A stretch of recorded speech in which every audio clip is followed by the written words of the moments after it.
2018ko azaroaren 23an hasi zen Euskaraldia, eta 11 egunez Euskal Herri osoan 225.000 lagunek hartu zuten parte aurrekaririk gabeko ariketa sozialean. 2 roletan banatu ziren parte hartzaileak, batzuk hau bizi, besteak belarri prest. Helburu nagusi bat zeukaten, beraien eta ingurukoen hizkuntza ohiturak euskararen alde aldatzea. Baina, zein eragin izan du Euskaraldiak? Aldatu aldira hizkuntza ohiturak? Galdera horiei erantzuteko ikerketa zabal bat eginda. Euskaraldiko parte hartzaile guztiei 3 galdetegi pasa zaizkie, eta 18.300 eta 93 lagunen erantzuna jaso dira.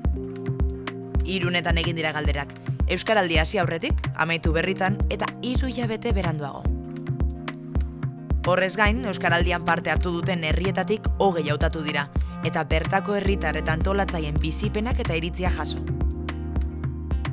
Guztira, 453 testigantza bildu dira.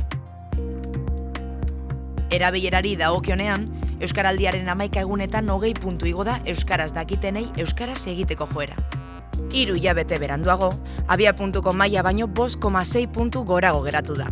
Beraz, Euskaraldia gai izan da hainbat harremanetan hizkuntza jokaera berriak finkatzeko.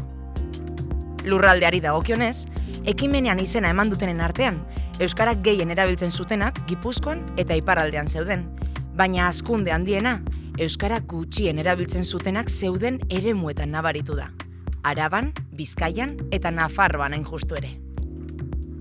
Adinari dagokionez, 16 eta 24 urte arteko gazteak izan dira, Euskaraldian zehar euskara erabiltzeko joera handien erakutsi dutenak, baina era berean, horiek izan dira Euskaraldia amaitu eta 3 hilabetera jaitsiera handien auki dutenak ere. Euskaraldiak belarri presten jokaera aktibatu du, beren konpromisoak eskatzen zuenetik harago. Euskaraldiari esker, euskarak gehiago erabili baitute. Euskaraldian sortu diren iritzi eta sentimenduen artean ondokoak dira nabarmentzekoak. Parte hartzaileek zenbait errealitatez jabetzeko aukera izan dute. Adibidez, ohartu dira norberak uste baino euskara gutxiago erabili ohi duela, bai eta inguruan dauden euskaldunak uste baino gehiago direla ere. Taletasuna sortu da, eta parte hartzaileek babesa sentitu dute hizkuntza ohiturak aldatzeko ahaleginean.